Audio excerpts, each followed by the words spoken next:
ঢাকা ও সিলেট সহ দেশের বিভিন্ন স্থানে সাম্প্রতিক জঙ্গি হামলার ঘটনায় নড়েচড়ে বসেছে রাজশাহী প্রশাসন। মাঝে কিছুদিন জঙ্গি বিরোধী কার্যক্রমে ভাটা পড়লেও এখন পুরোদমে তৎপর আইন শৃঙ্খলা রক্ষাকারী বাহিনী। গত এক মাসে রাজশাহীর বাগমারা, পুঠিয়া ও পবায় অভিযান চালিয়ে তালিকাভুক্ত 18 জঙ্গিকে গ্রেপ্তার করেছে পুলিশ, যাদের বেশিরভাগই নিষিদ্ধ ঘোষিত জঙ্গি সংগঠন জেএমবির চিহ্নিত সদস্য।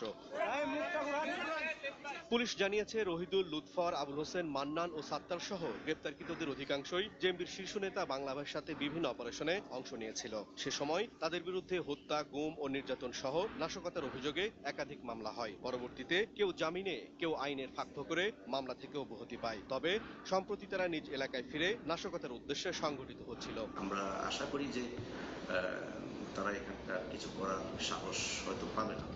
তবু আমরা যদি কোনো ধরনের জঙ্গি কোনো আস্তানা এখানে আমরা সন্ধান পাই, আমরা অবশ্যই আমাদের অভিযানের আওতায় সেরে থাকবে এবং আমাদের সবসময় আমরা আমাদের পুলিশ হেডকোয়ার্টার্স সহ অন্য জায়গায় লিঙ্ক রেখে তাদের গতিবিধি তাদেরকে আমরা মনিটরে রাখছি।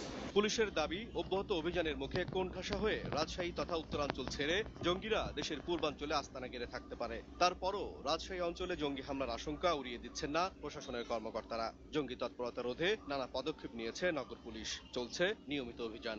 জঙ্গি সংক্রান্ত যে কোনো ঘটনা মোকাবেলার জন্য আমাদের সর্বাত্মক প্রস্তুতি রয়েছে এবং আমরা যাতে এই ধরনের ঘটনা না ঘটে এই জন্য আমরা সার্বক্ষণিক কাজ করে যাচ্ছি। শুধু আইন শৃঙ্খলা রক্ষাকারী বাহিনীর তৎপরতায় জঙ্গি তৎপরতা রোধ সম্ভব নয়। এজন্য প্রয়োজন সর্বস্তরের মানুষের সচেতনতা, এমনটি মনে করেন সংশ্লিষ্টরা।